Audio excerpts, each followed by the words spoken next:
안녕하세요. 개념이라곤 밥 말아먹은 어머님과 신우 때문에 이혼한 20대 여성입니다. 사람들이 왜 그런 말 하잖아요. 돈 많으면 뭐하냐 인간이 돼야지. 그리고 저는 그 말이 딱 저희 신우를 위한 말이라고 생각합니다. 사람이 아무리 잘나면 뭐해요. 지 부모 알기를 개떡같이 알고 다른 사람 알기를 지 발톱의 때만도 못하게 하는데. 하긴 그 모양이니까 지가 저지른 일도 끝까지 남한테 떠넘기고 그런 거겠지만요. 아무튼 이런 개망나니 같은 집구석하고 제가 어쩌다 연을 맺게 된 거냐면 다 남편 때문이죠 뭐. 남편과 저는 떡집에서 만났어요. 저는 떡집 주인이었고 남편은 손님이었죠. 그리고 여담이지만 제가 20대의 이른 나이에 떡집을 운영하게 된 건 원래는 저희 어머니가 떡집을 운영하셨거든요. 그런데 하루는 저희 어머니께서 손목을 크게 다치시면서 얼떨결에 제가 도맡게 됐네요. 그런데 생각보다 제 적성에 잘 맞아서 지금까지 하고 있고요.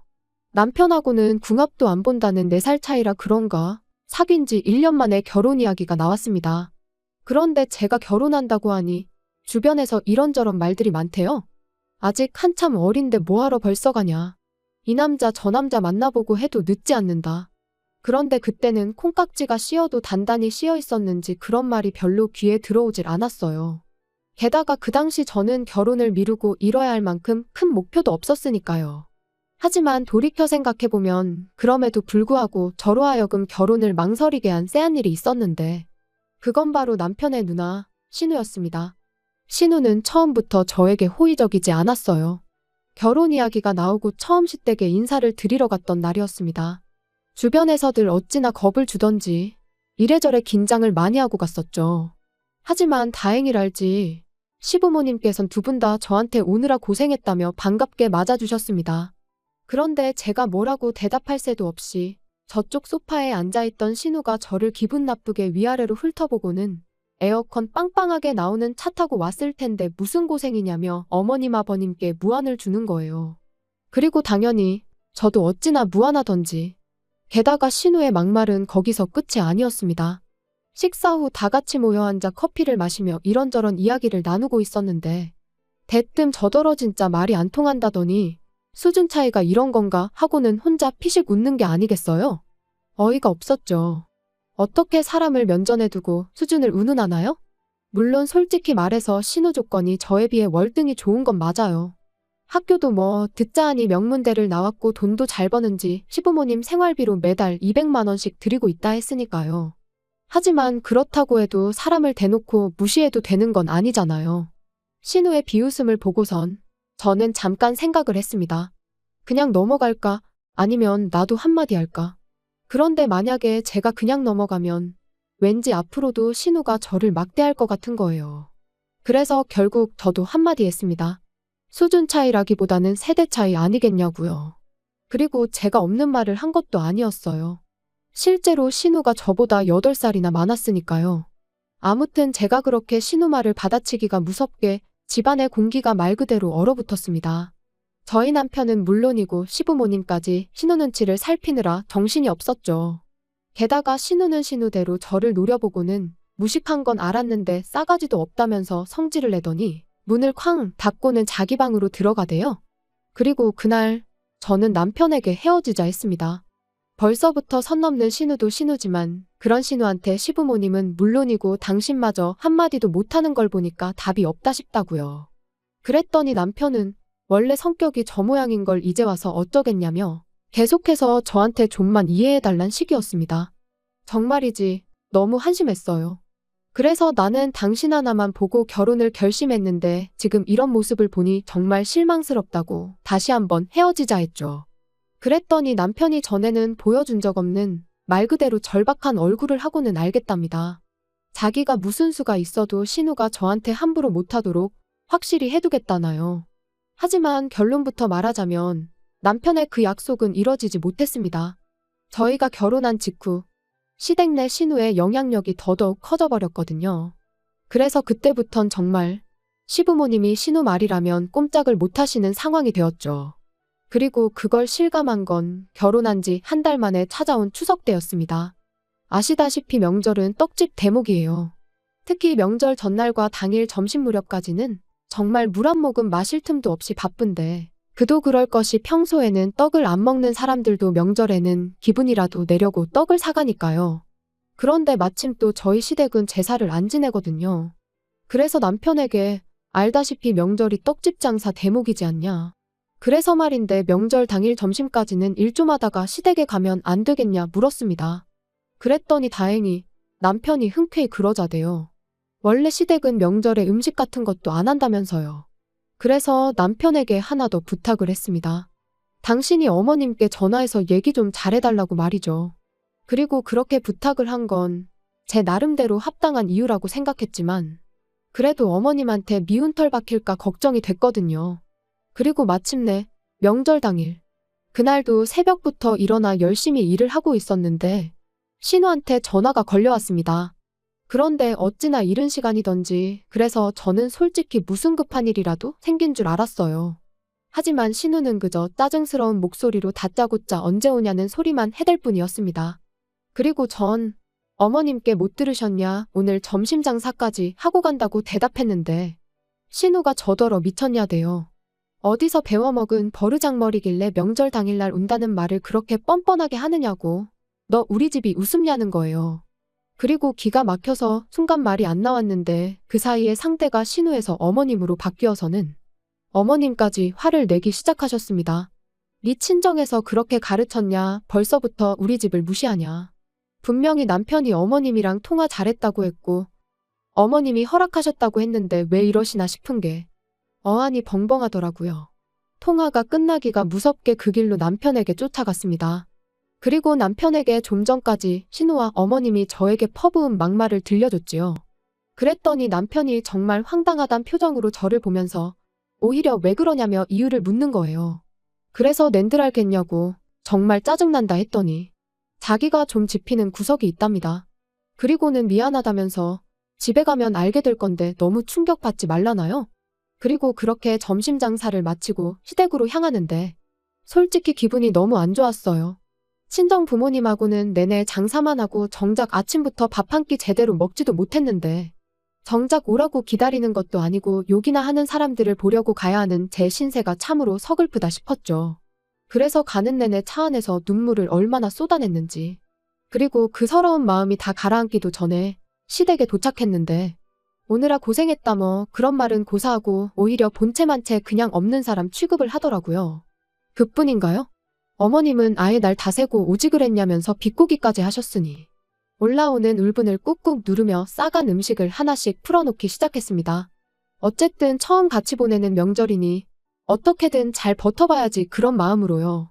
그런데 그때 신우가 옆에 와선 힐끗 보더니 장사하고 남은 거 싸온 거냐면서 이상한 냄새가 난다고 호들갑을 떠는 거예요. 그리고 그 모습까지 보고 나니 솔직히 저도 더는 가만히 있을 수가 없었습니다. 그래서 저도 가져간 음식을 도로 치우면서 먹기 싫으면 안 먹으면 그만이지 왜 말을 그렇게 하냐고 쏘아붙였죠. 그랬더니 너 지금 나 가르치냐 네가 뭔데 나를 가르치냐. 혼자 아주 난리가 났더라고요.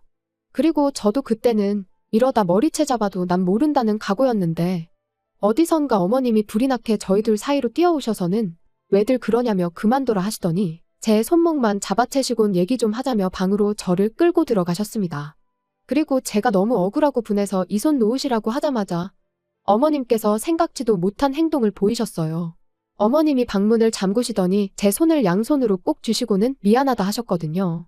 신우 성격이 별나서 그런 거니 저더러 좀 참으라고요. 그리고는 치사하고 더러워도 어쩌겠냐면서 집에 왔을 땐 그냥 신우 말이라면 내내하고 비위 좀 맞춰주라고. 그래야 당신이 편하다는데 이게 다 무슨 소린가 싶대요. 그리고 제가 상황 파악을 하느라 정신이 없던 와중에 어머님은 다시 큰 소리로 마치 밖에 있는 신우가 들으라는 듯이 너 왜 네 신우를 열받게 하냐며 저한테 호통을 치셨습니다. 말 그대로 생쇼를 하신 거지요. 그리고 그 멍청한 생쇼를 한 10분쯤 하고 나왔더니 신우가 실실 웃으면서 저를 쳐다보대요. 한 손엔 제가 가져온 떡을 들고서 말이죠. 그리고 이후로도 시댁에선 멍청한 생쇼가 번번이 반복되었고 그럴 때마다 정말 현타가 장난이 아니었어요. 하지만 어머님도 남편도 제가 그래야 가정의 평화가 유지된다 하니 참으로 기가 막힐 뿐이었습니다. 그리고 사실 저도 저지만 저는 어머님이 너무 불쌍하더라고요. 생활비 때문에 딸 눈치를 보느라 생쇼를 하시는 그 심정이 오죽할까 싶어서요. 그리고 아닌 게 아니라 어머님이 먼저 저에게 신우흉을 보는 일도 많았습니다. 딸이나 되니까 참고 살지. 정말 치사하고 더럽다면서 말이죠. 그리고 이제 와서 말이지만 어머님이 신우흉을 보실 때면 저는 마치 제가 어머님과 한편처럼 느껴졌고 그럴수록 신우는 더 얄밉게 보였거든요. 그런데 결국 세 사람 중 제일 멍청하고 한심한 사람은 저였어요. 어머님한테 결국 저는 딸인 신우와는 비할 수 없는 하찮은 존재나 다름없다는 걸 알게 되었으니까요. 제가 신우 말이라고 해도 고분고분 들어주지 않는다는 걸 알게 되신 시부모님께선 언젠가부터 시댁에 저를 자주 오게 하지 않으셨습니다. 그리고 저로서는 그런 시부모님의 조치가 무척 만족스러웠지요. 그런데 그날은 어째서인지 기니 할 이야기가 있어서 그러니 남편하고 주말에 내려오라며 연락을 해오셨더라고요. 그래서 토요일 아침 남편과 같이 시댁에 갔는데 해가 서쪽에서 뜬 것도 아니고 웬일로 신우가 현관문을 다 열어주면서 오느라 고생했다는 말을 하는 거예요. 게다가 그뿐만이 아니었습니다.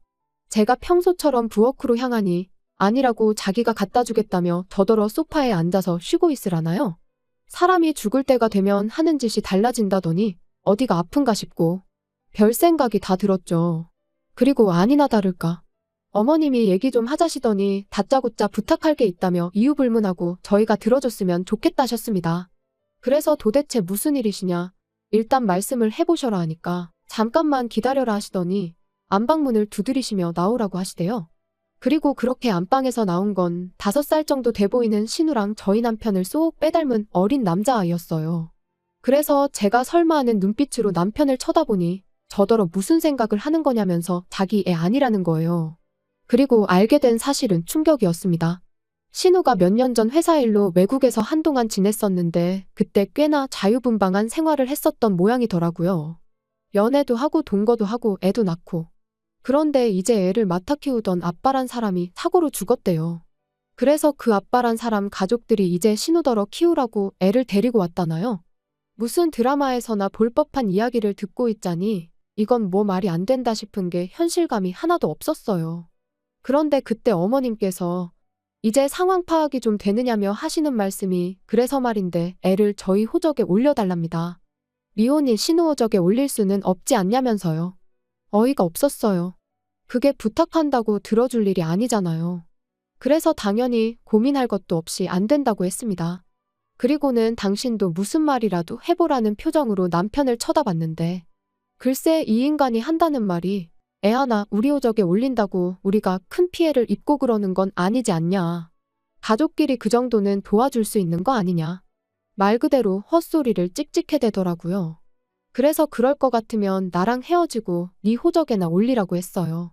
그랬더니 어머님이 뜬금없이 하시는 말씀이 당신이 저를 왜 며느리로 들였는 줄 아냐입니다. 다른 조건은 하나도 안 보고 인성 하나만 봤대요. 그러면서 저더러 당신 실망시키지 말라는데 어이가 없어서 누가 들으면 얼마나 차이나는 결혼 허락해 주신 줄 알겠다 받아쳤습니다. 실제로 결혼 비용을 남편이 더해온 것도 아니고 벌이로만 놓고 보면 제가 더 벌거든요. 그뿐인가요? 아마 모르긴 몰라도 다 까놓고 비교하면 부모님 재산도 저희 부모님이 훨씬 많으실걸요? 그런데 무슨 인성만 보고 며느리로 들였다는 말씀을 하시는 건지. 게다가 가뜩이나 열받아 죽겠는데 남편은 남편대로 저한테 지금 몇 사람의 인생이 걸려있다면서 부담스러운 소리나 짓거리고 있었으니 이런데도 내가 이 인간이랑 살면 나야말로 등신이다 싶더라고요. 그래서 남편한테 그러니까 나랑 이혼하고 네 호적에 올리라고 소리를 질렀습니다. 그랬더니 이제 어머님까지 너가 뭐 얼마나 대단해서 우리가 너한테 지금 절절매는 줄 아냐면서 그러래요. 이혼하라고요. 그래서 저도 뭐 뒤도 안 돌아보고 제 가방하고 차키만 챙겨서 나왔는데 남편이 불이 나게 쫓아나와서는 정말 왜 이렇게 일을 크게 만드냐면서 호적에 올리라는 거지 대신 키워주라는 것도 아닌데 너무 예민하게 굴지 말라는 거예요. 어이가 없었죠. 그래서 됐다고 너랑 더는 말 한마디도 섞고 싶지 않으니 이 손 놓으라고 했습니다. 그리고는 가서 네 누나가 싸질러 놓은 똥이나 치우면서 살라니까 지도 더는 할 말이 없는지 아무 말도 안 하고 입술만 잘근잘근 깨물더라고요. 그리고 결국 며칠 뒤 남편에게 다시 연락이 와서는 정말 이혼밖에 방법이 없겠냐대요. 자기가 그렇다고 누나랑 엄마를 버릴 수는 없지 않냐면서요. 남편다운 말이었어요. 그래서 결국 이혼했습니다. 협의 이혼이라 생각보다 일은 쉽게 진행됐지요. 그리고 남편이 나름대로 그간 자기 누나랑 엄마 때문에 제가 마음고생한 건 알고 있었다면서 미안하다더니 재산 분할할 때 양보를 좀 하더라고요. 물론 같이 산 세월도 얼마 안 되고 그래서 공동재산이랄 것도 많이 없긴 했지만요. 그리고 마지막 만났을 때 하는 말이 애는 시부모님 호적에 올리기로 했답니다.